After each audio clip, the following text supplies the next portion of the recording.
Hello, hello, everyone. Come on in.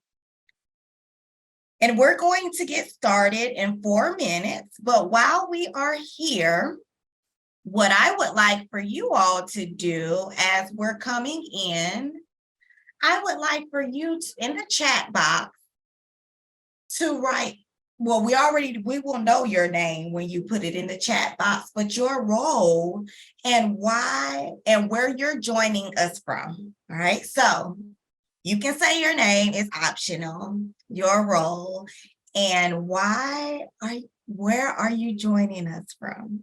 So you can start bringing those in. So we'll start in 3 minutes.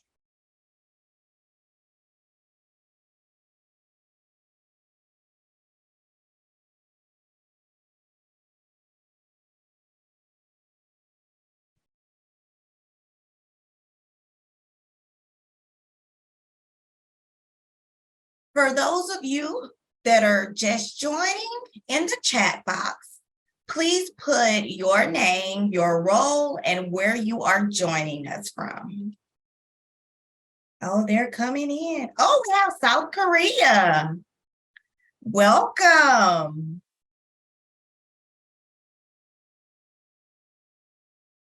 New York, Delaware, Rhode Island, Minnesota, Massachusetts,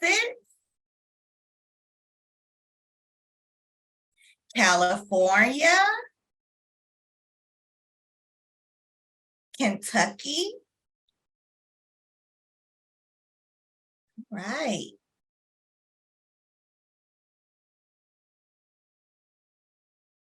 Colombia. All right, we have people from all over the world joining us today. That's so exciting. So we're going to give it about 2 more minutes. And if you're just joining, as you come in, let us know your name, your role, and where you are joining us from.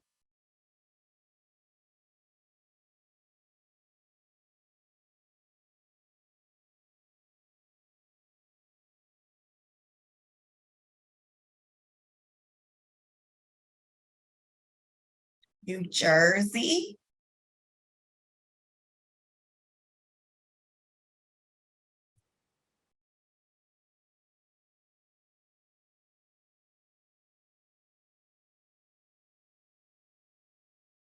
another from Massachusetts.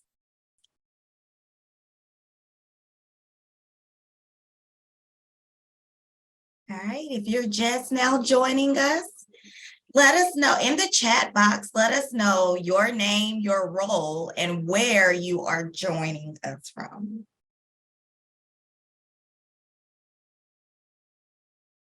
So right now it's 7 o'clock and we want to be good stewards of your time. So we're going to jump right into it. And thank you all for coming today. And as I am talking, you can still, if you haven't done so yet, you can still put your name, your role, and where you're joining us from. So right now, you all are joining us for problem solving with students. So when we think about problem solving with students, it's getting close to the spring season. And as we go through this webinar today, I want you all to consider thinking about how we as educators can provide a space for our students to gain ownership when it comes to behavior socially. All right, so that's going to be what is going to be centered around today. So before we hop in, I'm going to introduce myself and then I'm going to introduce my colleague and we're going to jump right into it. So hello, everyone. My name is Amber Searle. I am joining you from South Carolina. I was looking through the chat to see if I noticed anyone from South Carolina, but I'm joining you from South Carolina.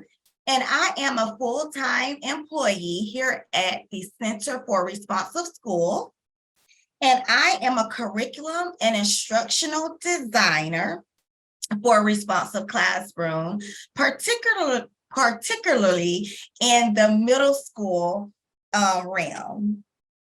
And my educational experience going back to middle school. So I taught middle school, and as I was teaching middle school Responsive Classroom, they came to do a presentation for middle school teachers, and I absolutely loved it. I started to implement the practices and strategies in my classroom, and here I am helping you all. So now I'm going to kick it over to my colleague, Jane. Thanks, Amber. Hello, everyone. Welcome. We're glad that you are joining us this evening. I am Jane Kofi. I am coming to you from my home in Virginia. I am the Director of Curriculum Instruction with the Center for Responsive Schools in the Responsive Classroom Programs Department. But prior to that, I was a classroom teacher. I taught everything from pre-K through 5th grade for 20 years before starting with the center full-time. Before we jump into our time together today, I want to go over a few tips that many people are familiar with when it comes to this platform. We want to make sure that everyone feels comfortable as we jump into the learning we have planned for you today. I'm going to start with the very last one, and that is about the recording, because sometimes people want to know, is it being recorded? And yes, it is. And so therefore, at the end, you will receive the recording sometime within the next couple of weeks. And so that way you can go back to it if you need to. And that way you can refer to whatever parts you would like to refer to throughout what we share with you tonight. A few things to keep in mind just to help it run smoothly for you and just to help the learning keep on moving. If you're finding that your bandwidth is a little bit slow, some things that might help is if you've got many applications open to go ahead and close that out, close extra browser windows, and that may help. And if not, you can exit and come back in and see if that helps with the connectivity. The other thing you'll also notice is we've already talked a little bit about the chat box feature, and that is a great place to put in things that resonate with you, to respond to some of the questions that we may pose for you, or just even to share out something that you've noticed as we're going throughout our time together. The Q&A is a great place to put questions as you are going throughout the learning that we share with you. So if there's a question that comes to mind, use the Q&A feature. It'll allow for you to get your question answered. And then also it won't get lost in the chat as things are going by. And so that's a great place to put a question if you have it. You also may have noticed that you can see us and you can hear us, but you can't see one another and you can't hear one another. And this particular format allows for you to hear what we have to share with you and then to respond using either the chat or the Q&A feature. And so as we go up throughout our time this evening, or depending on where you are at some point today, it'll give you the opportunity to use the chat or the Q&A for your questions. All right, thank you, Jane. So we're going to jump right into it, you all. So Jane has given you the webinar tips. Now let's talk about what we're here for. So right now, I want you all to take the opportunity to read the learning goals for this webinar.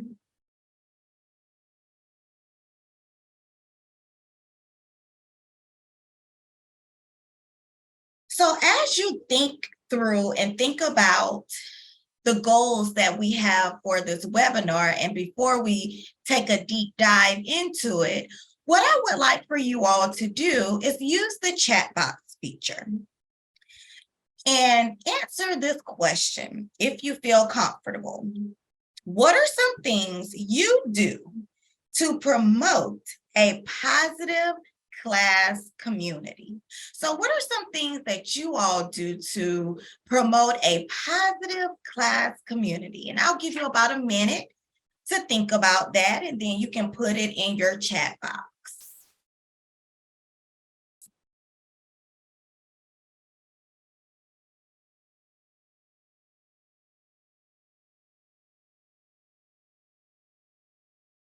All right, I see greetings, I see morning meeting, I see closing circle, class jobs. That's a good one. Greeting, responsive advisory meeting, songs. So these are all things that we do to promote a positive classroom. So first of all, we're going to talk about the responsive classroom approach to discipline. So right now I see I'm going to pause right here. And I noticed that someone said that they do not see the PowerPoint. Jane, do you see the PowerPoint? Okay, perfect. So if you have any more questions related to that, go back to what Jane said. Maybe some of the browsers are open. So now, let's talk about the responsive classroom approach to discipline. The responsive classroom approach to discipline is designed to teach students socially responsible behaviors because they see the value in doing so, not only for themselves, but others around them. Instead of using extrinsic motivation, we want to use intrinsic and allow them to have intrinsic motivation without the promise or the threat of rewards. So this approach is supported by a set of proactive and reactive discipline strategies. The proactive strategies are used to create a calm, orderly environment that promotes a positive classroom community and also promotes autonomy. It's safe, it's predictable, it's joyful, it's inclusive, where all students feel a sense of belonging and significance. Reactive discipline strategies are designed to teach missing or underdeveloped social skills and to develop that intrinsic motivation inside our students. So there are goals to the responsive classroom approach to discipline. Before I put up those goals, I want to talk about the word discipline. And some of you may know this.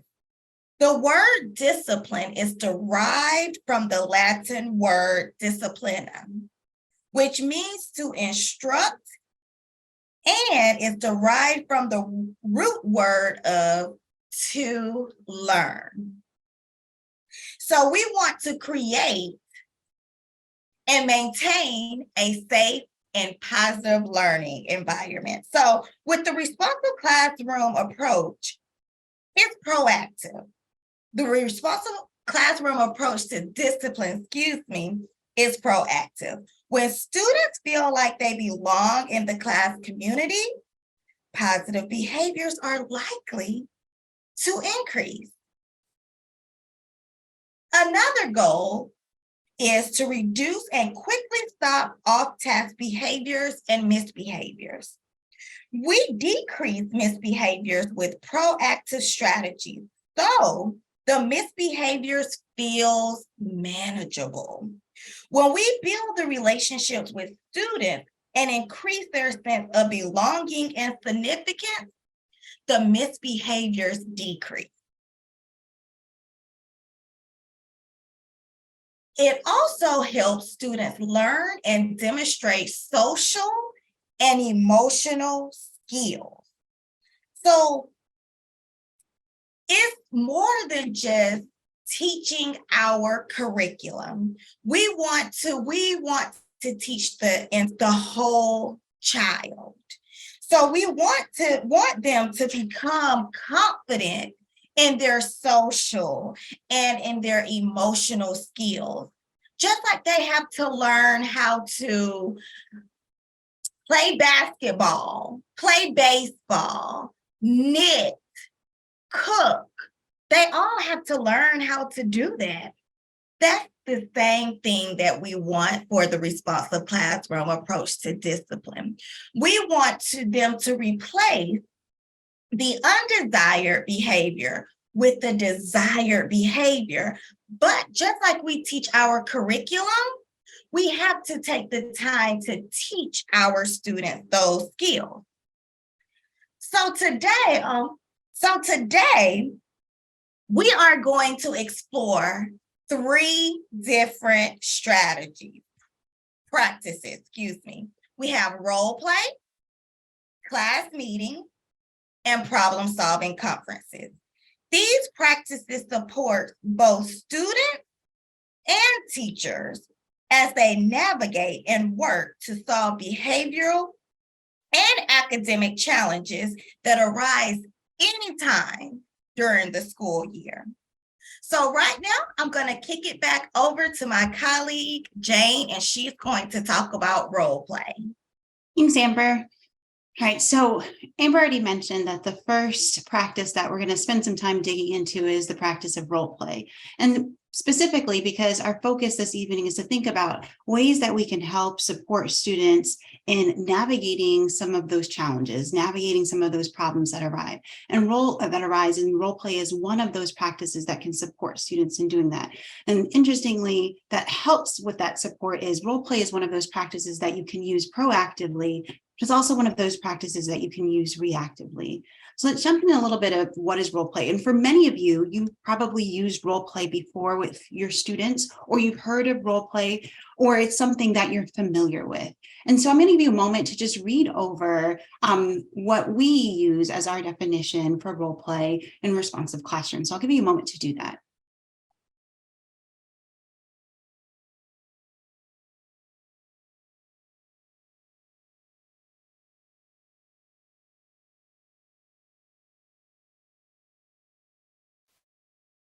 So you probably noticed as you were reading over it that there are parts of probably this meaning or our definition of role play that are very familiar or that kind of connect with your understanding of role play. When we use role play with students, it's usually guided by the teacher, and it's one of those opportunities that allows for us to either proactively or reactively support students in being able to navigate some of those social situations that can be challenging for students, but then also in helping them to make some of those responsible choices, because we're allowing them to see and also build a repertoire to be able to say, here's some ways that I might be able to navigate this particular situation as it arises, and be able to try ones that kind of sit well with students depending on who they are and what works best for them. And so when we think about using role play and we think about it proactively, you may be thinking to yourself, how might I use role play proactively? And it might be something as simple as something that you're anticipating that's going to start. So if you're about to do a group project, for example, and this will require students to maybe collaborate and work well with one another, which means lots of different ideas are going to come up. That means it gives you an opportunity to be able to think about, okay, so if I want my students to be able to collaborate and to be able to work with one another in a way that allows all students to be seen and heard, I want to give them some skills or some tools to be able to do this effectively. So I might do a role play ahead of time to allow students to do that. Role play can also be used reactively. And so that might be something that you're noticing after the fact. So maybe I did a project that required students to be collaborative, and I noticed after the fact that it was really tricky for them. And so now I want to be able to do it after the fact and give them the skills they need so that when I use role play the next time, or when we do a collaborative project the next time, they'll be able to be successful with that. So let's take a look at the steps of role play. So with role play, whether your students are younger learners or they're older learners, there are some steps that are pretty consistent when we use role play with students. The very first one is to be able to describe that particular situation for your students. In some cases, you may have to, especially if it's a situation in which it may put a child on the spot or put them in an uncomfortable situation, you may decide that you're going to use a hypothetical situation. So something like, imagine that we're about to pair up and you're going to be doing some shared reading, but you really want to pair up with your friend who's on the other side of the room. And we want to make sure that we get other people that we connect with sometimes. And so you may do something like that so that no child feels like they're being put on the spot. And so you describe the situation for the student so they have kind of a sense of what the role play is going to be about. The next thing that you want to do after you describe that situation is that you also want to name the particular goal that you have in mind for the role play. So the students know what the focus is, what the objective is. And so you tell students what the desired end result will be, and then you connect the result to your classroom expectations or what the guidelines are for your class or that particular situation. So if it's one of our classroom agreements is we're respectful or we're willing to learn, that you make sure you connect your goal to the situation so students can see the connection for why they're doing that. The third step in role playing is to brainstorm ideas. And this is where it may deviate a little bit when you have younger learners versus some older learners. Whether it's younger learners or older learners, when you're brainstorming ideas with your students for what they could do in a particular situation, you want to make sure that every student is heard. And sometimes that can be tricky. So for example, if a student suggests something and maybe it's something that you're wondering about, this is a great opportunity to be curious about it and to ask, so tell me a little bit more about what you're thinking or what you're saying, so you can help not only that student's voice to be heard, but that you can also add it to the ideas. And if it's something that's a little bit different, you can state that it sounds like you're thinking about this situation. That might be something we can use for this. Do you have an idea that we could use for this particular role play that we're talking about today? So that students have the opportunity to make sure if they have an idea that their choice or their idea is also heard and added to the list of possibilities. And then you choose one to act out. And the one that you choose to act out, whether it's like the first one, the third one, the fifth one, it doesn't really matter where in the list, but it really is important that the adult who's leading the role play is the one who takes on the tricky role or the role that you want students to be able to see a good modeling of. And so therefore, as the adult who's leading the role play, you want to be the person who is modeling what the behavior would look like and sound like. The next step after you've brainstormed and chosen one to act out is to actually act it out, so that students have the opportunity to see what it looks like in action from all the lists that all the different ideas that they've brainstormed. And so they can see that and try it out and then get the opportunity to reflect on it. And that's what that fifth step is, to allow students to share what they noticed. So what did they notice about what was said? What did they notice about body language, what they heard, what students were doing, how maybe if it's more than one student, how the other child received whatever that is in that role play, so that students have the opportunity to reflect on that. And also steps 4 and 5 might be steps that you repeat a few times depending on the age of your learners. So they have a few different examples to see, but also that would be an opportunity to give other students a chance to play the role or the leading role in that role play idea or decision. And then step number 6 is where you sum up the learning for students. Summarize what it was about. What was the goal? What was the scenario that you were trying to reach, but giving students the opportunity to do that and bring all the learning to a close. So you stated what it was, you tried it out, and now you're bringing it to the close. And the very final step is to follow up. That's really important. Sometimes can be a forgotten step, but you want to be able to follow up with students to find out, did this work for them? And even following up with specific students and asking, is this something that you tried? Did it work? And when you do a role play, say it was for something like choosing a partner, then following up after you actually give children a chance to try it out. So how many of you found that this particular idea worked really well for you? It also gives you the opportunity to find out what works really well for your classroom community, what things might need to be tweaked, but then also what things you might have to pull out because it's not really working well for your classroom community. So you can be able to support your students in navigating some of those tricky steps or those tricky situations. So I want to give you a moment to reflect on some of the things that I just shared with you about role play. And using the chat box feature, I'm going to ask you to respond to this question. How can role play empower students to solve problems? So take a moment and just think, and when you're ready, use the chat box to share your thoughts in response to this question.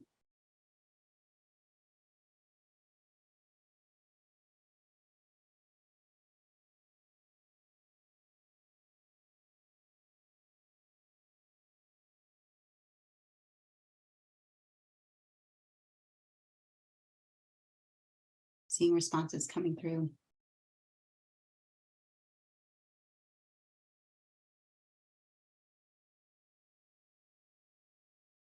Noticing people are realizing that using this practice also helps in building other skills that students can learn. I've seen empathy in there a couple of times, which gives students a chance to try that. I also saw someone who was pointing to the idea that you're giving students the ability to learn to be assertive as well, depending on that role play. So you're giving them some ownership, that's the word I was, ownership over the decisions that they make, but then also navigating some of those tricky decisions as well. So I'm seeing a lot of that coming through in the chat. Feel free to keep adding as they come to mind. We're going to get ready to jump into another practice. And this practice, similarly to role play, is another practice that will help support students proactively or reactively. So we're going to take a moment to look at the practice of class meeting. And just like role play, it has the ability to be used proactively or reactively, and also with your larger group of students. So I'm going to give you a moment to see the definition of class meeting and give you a moment to read over that. And then I'm going to tell you a little bit about it. So take a moment and read over what is a class meeting.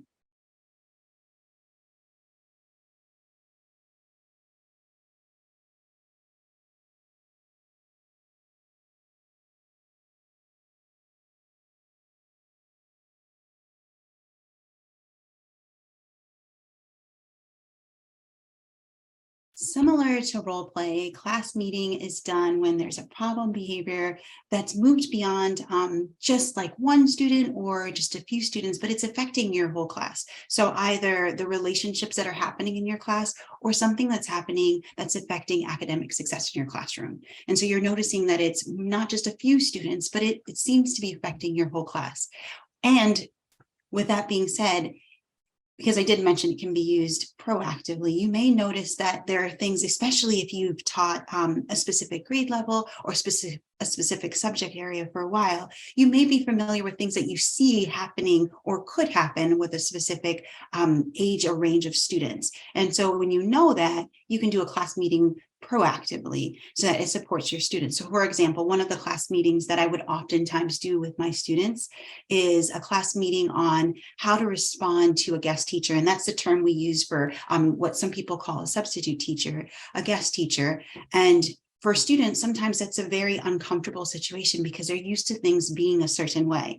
And when a guest teacher comes in, they may not always do it exactly the way that you would have done it. And so a proactive class meeting that I would have done with my students is how to respond to a guest teacher when they're doing things a little bit differently. So they're doing it in a way that is respectful and still following our classroom guidelines. So that being said, we're going to look first at class meeting for elementary school students. So some of your younger learners and the steps in that. And it looks like many, many steps, but I'm going to go over just a few key things to keep in mind with the steps for class meeting. And you're probably going to notice some similarities between class meeting and also role play. So with class meeting, you want to make sure that you're choosing a time that's appropriate and that works for your students and for your class and for your time.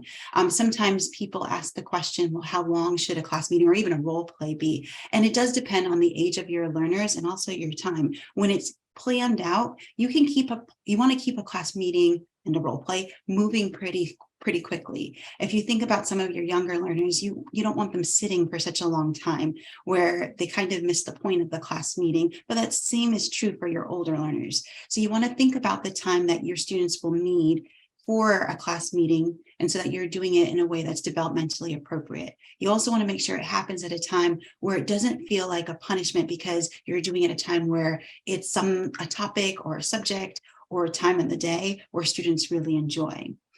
You always want to start on a positive note with your class meeting. You want to focus on the actions that students are really doing well in the classroom. Start there first, and then stating the reason for the meeting and keeping it really, really brief with your students. Remind the students of the classroom rules or your guidelines or what your agreements are in that space and how those guidelines help them to be safe in meeting that learning goal. And so you're working through similarly so they can see the connection and what the objective is and how those are tied to your classroom community as a whole. You'll connect those to the problem in the classroom. So whatever it is that you're noticing. So if our classroom, our rules are, say something like we use materials safely, but you're noticing that's not happening.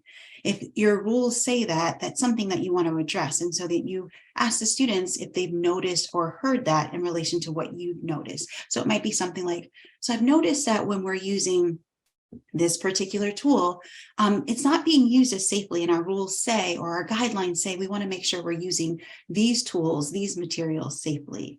It's a great opportunity to use open-ended questions to give many responses for students to be able to get the opportunity to be heard and to be seen during this time. So when you're conducting a class meeting, the questions that you use should be questions where there isn't a right or wrong response, so that all students can be heard and have the chance to kind of weigh in on what's happening in the classroom as a whole. You'll brainstorm potential solutions by taking suggestions from the students and then jotting those down. And then as a class, choosing which ones that you agree upon, that you feel this is going to work for our classroom community. And it can be more than one. So if the classroom community as a whole decides, you know what, this one and this one would work for our class, then it might be a solution that your class will try. Similar to role play, you want to summarize what you just did in that time period, what the goal was, what they plan to do afterwards, and how they're going to bring it all together. And just like role play, it's important to follow up. So if they're saying, when this happens, we're going to try this particular thing for our classroom community, you want to see if it's working. And if it's not working, then you try a different solution. And if it is working, it is a great opportunity to reinforce that with your students and point out, this idea is really working for our class. This is really going to help us be successful with this guideline. And it allows your students to see that and continue to be successful with that. We're going to look at class meeting with our older learners. So Amber's going to share a little bit about class meeting with middle school students. Thanks, Jane. So as you all look at the elementary and the middle school class meeting, you see with the middle school class meeting, the list is a tad bit shorter. And the reason why it's a tad bit shorter is to reach the young adolescents. You may have to do more things for elementary, but for middle school, just for their age and their young adolescents, we all know that middle schoolers, let's do this, let's get straight to the point. Let's see what we're going to do. So middle school, when you're setting up role play for middle school, it is important to know how to make your students feel comfortable. And you want to either sit them at their desk. I sometimes set mine in a circle, but you want to sit them where they feel comfortable. And you want to state, just as Jane said with the elementary, you want to state the reason for the meeting. All right. So when you state the reason for the meeting, there's no judgment. You're just simply stating it. And also we want to state it on a positive note with our students. And that's similar to the elementary approach. So you want to state how the problem behavior doesn't follow the class rules. So say, for instance, if one of the classrooms is be kind, and you see that some students are not being kind, just as elementary, what are you all noticing about our classroom environment, about being kind to one another? And you want to invite students input with open-ended questions so that they know that they have a say in what the meeting is about. And you want to ask for potential solutions to solve the problem. So it's not just you as the teacher coming up with the solutions, you're coming up with the solutions as a class all together. And then you're going to, together, you're going to choose a solution to try. Going back to referring to the classroom rule of being kind, out of all the lists that you and your students come up with, now you want to choose a solution to try. How can we be kind to one another? So now with the now since you've heard from elementary perspective and a middle school perspective, I have a question for you. How can class meetings be beneficial for students? and you can respond in the chat box. Take a minute to think about it as you've heard myself and Jane talk about class meeting. How can that benefit students?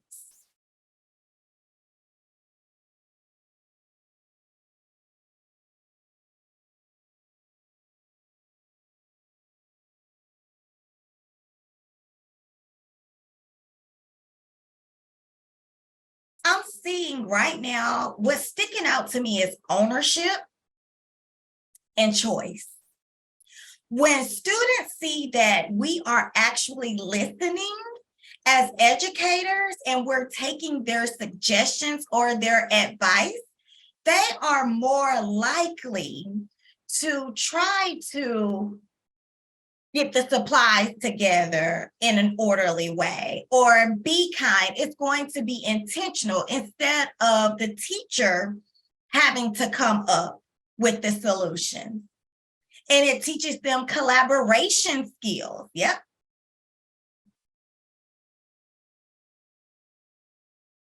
That also promotes a positive behavior change in a calm and structured way. So now that you've had the opportunity to talk about class meeting, now we've talked about role play, class meeting, and now we're going to talk about problem solving conferences. And I'll let Jane begin with this one.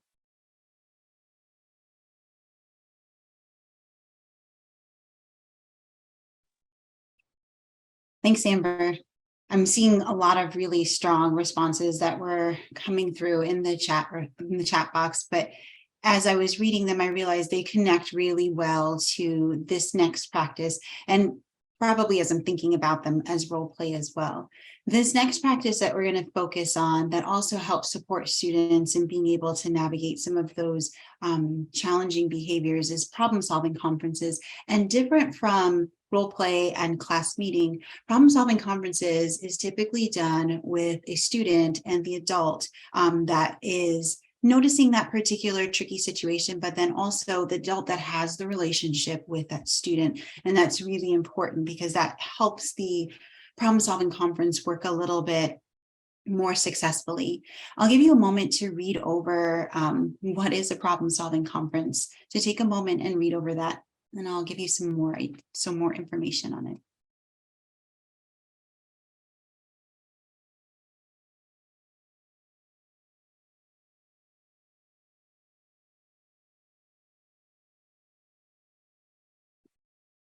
With a problem solving conference, like I said, different from a class meeting or role play, it really is a one-on-one discussion between a teacher or the adult and a student.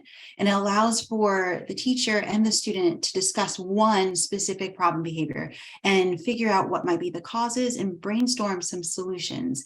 It usually is a problem behavior in which it is something that is making it challenging for the student to be successful with the relationships with their peers, or something that's making it difficult for that student to be successful academically. And so you may find that with some students, there might be more than one, but when you come together for a problem solving conference, you really want to focus on one, and specifically one that's going to help the child or the student experience the most success.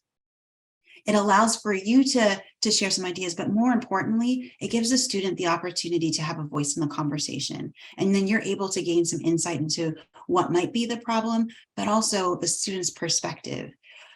With the conference, it takes maybe 10 to 15 minutes, and it's definitely something that you want to plan out first. It is important to know, like, here's what I want to do first, here's what I want to focus on, here's what I might think are some of the possible reasons why, but really listening to the student and giving the student an opportunity to speak into what's happening. One thing that's also important when you're having a problem-solving conference with students is that you think about the time in which you're going to have it. I have found when I do problem solving conferences with students that it's really helpful to give them the choice in that. And when I say that, I don't mean say like, when do you want to have this conference, but more so I would like to have an opportunity to have a conversation with you. I have time on this day, or this day, or this time. What would work best for you? And it allows the child to actually have voice and a say in that time too. So it's not just, I'm meeting with you at this time, and this is the time that we're going to have this conversation, so that it is and starts truly in a collaborative way with the student. I'm going to share with you what a problem solving conference looks like for some of your younger learners and what those steps entail. It looks like many steps.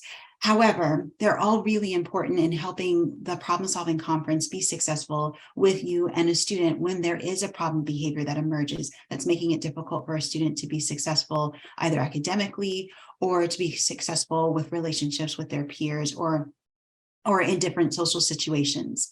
So the very first one is telling the student that what you want to talk about, and then making clear and making sure that you establish that from the beginning so they understand. It's really helpful if you think about it when, and maybe this happens to you and maybe not, or you've heard of this, when someone says they want to meet with you, usually the first thing you're wondering is like, what is it about? And that's no different than with our students. And so we want to be able to offer them that same kind of information, just like I would want to know if someone wants to meet with me what it's about. Your students are going to want to know what that's about too, so that you're giving them that information. You're establishing the purpose of the conference right away.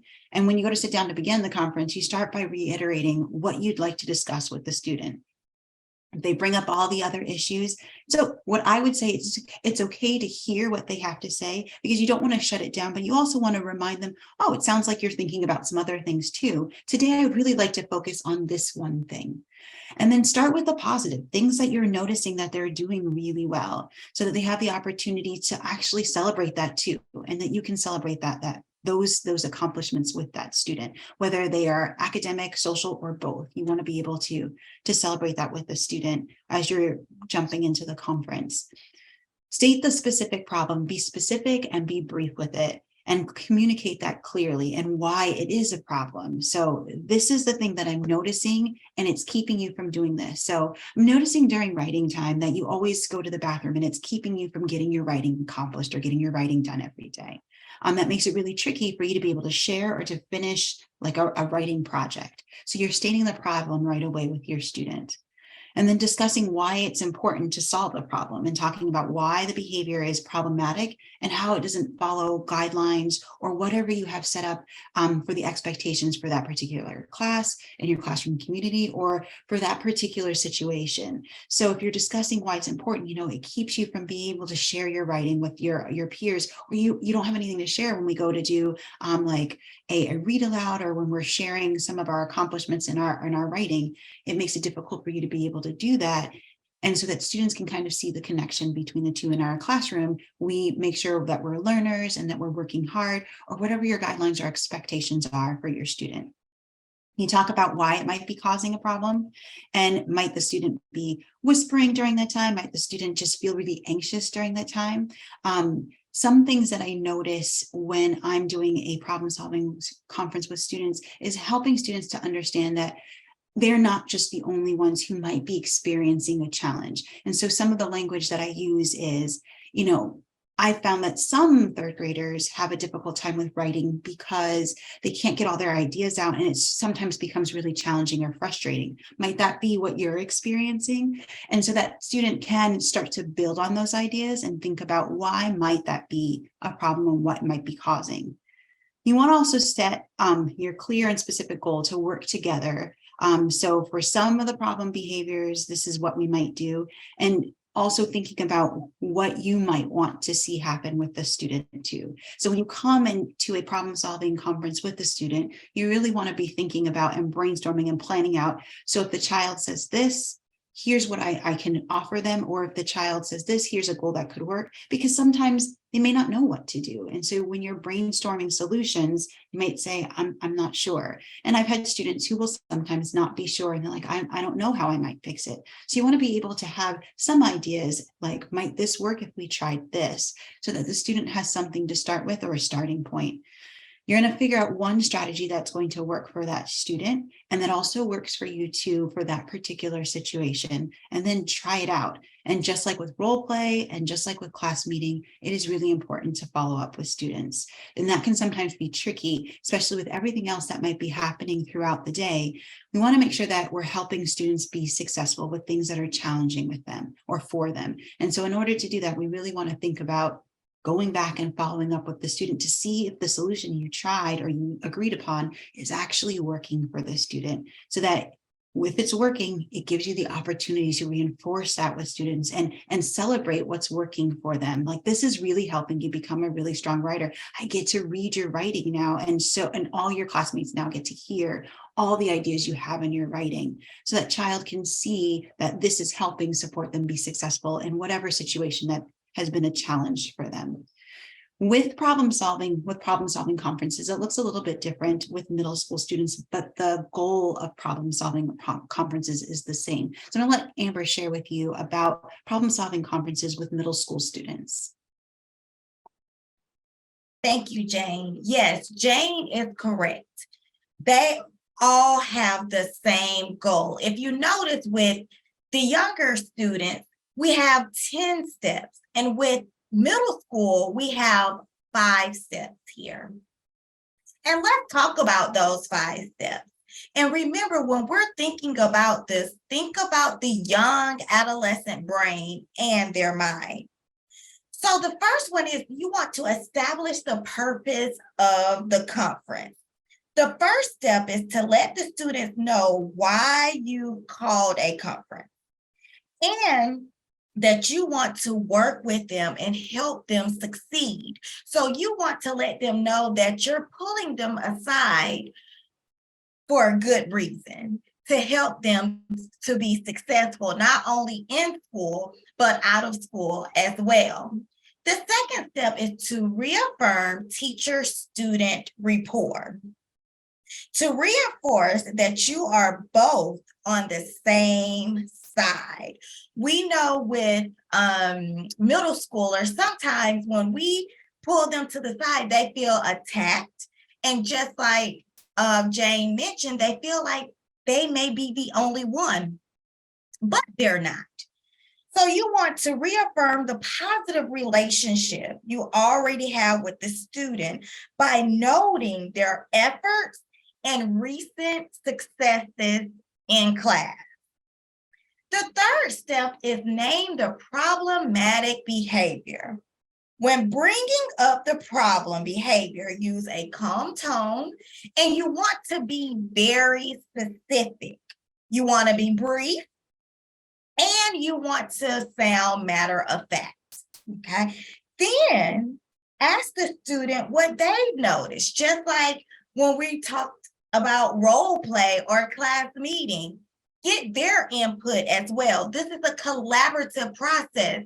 Again, specifically for class meeting, I always say that we don't want to make, not class meeting, excuse me, but the problem solving conference, we don't want to make it about ourselves.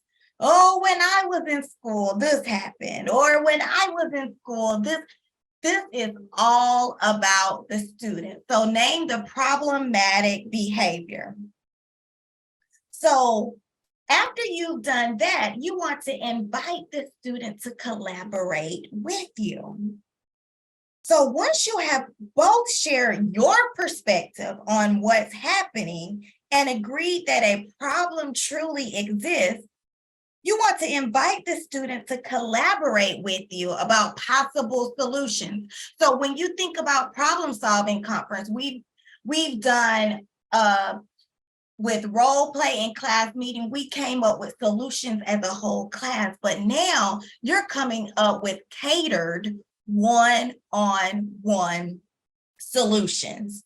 And then you want to set a goal and generate strategies for that student. So for your role as an educator or that child's teacher, in this step is to act as a facilitator to help the student come up with possible strategies to try, strategies that they know that they feel like they can accomplish.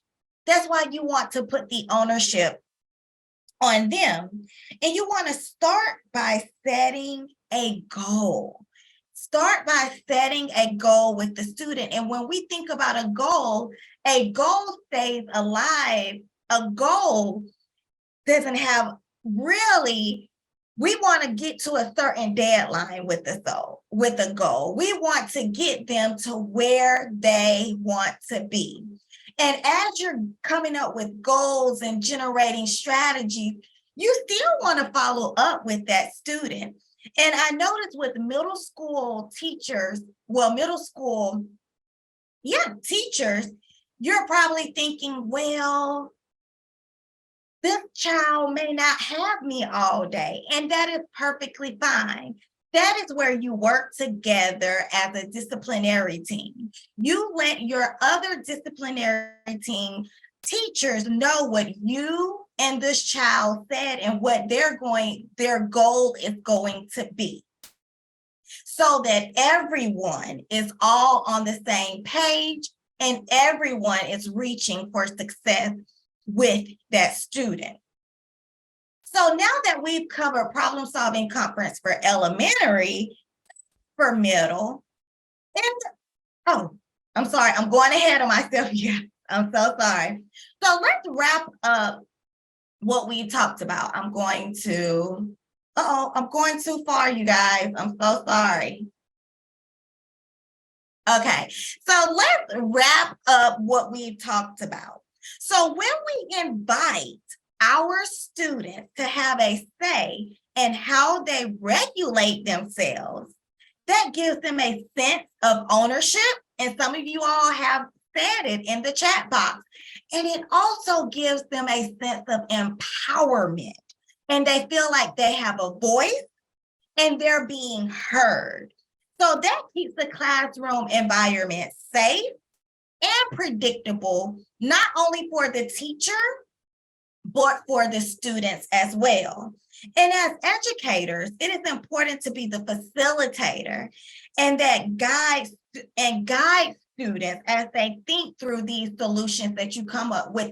When they come up with solutions for role play, class meeting, or problem-solving conferences. When you're doing all of these, you want to ensure you keep the rules alive. You want to always tie back the goals, the solutions, the problems back to the rules so that the students know, yeah, that is a rule, because we don't want our rules to just sit on the wall and collect dust. Why are we having rules? We want them to come alive. And one thing to remember is that the behavior is the problem and not the student. So now as we're thinking about this, and we talked about possible strategies and practices we can use with our students, what key insights did you gain from today's webinar about problem solving with students? So I'll give you a minute to respond in the chat box.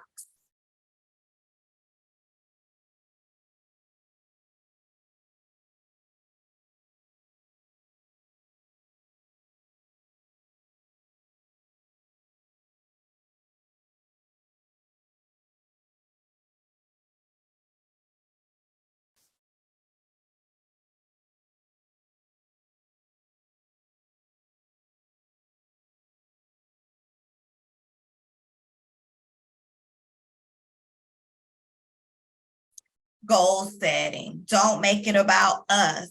It's a class community, giving them voice, setting goals. These are all things that students need to know in order, and not only to be successful and to advocate for themselves in school, but when they're in the community as well, they can use all of these things that we're doing in the classroom and take it outside of the classroom. And it builds a positive community and autonomy. And I see that they're still coming in, and you all can still respond to the question. What I want you all to know, if you want to know, learn, or read more about setting your students up for success, and this can be done all year round. I wouldn't say, okay, my students should know this in December, so when they come back in January, they should know, or it's January, oh, they'll learn by spring. This is an ongoing process for your students. You want to be patient and student-centered. So for elementary, we have teaching self-discipline. For middle school, we have seeing the good in students, and we have several quick coaching guides to help build a positive community. And these are just to name a few for our students. You can go on our Responsive Classroom bookstore to order these resources to dig deeper in the topic. If you've enjoyed today's webinar, or if you've been joining us throughout this entire series, we have another series coming.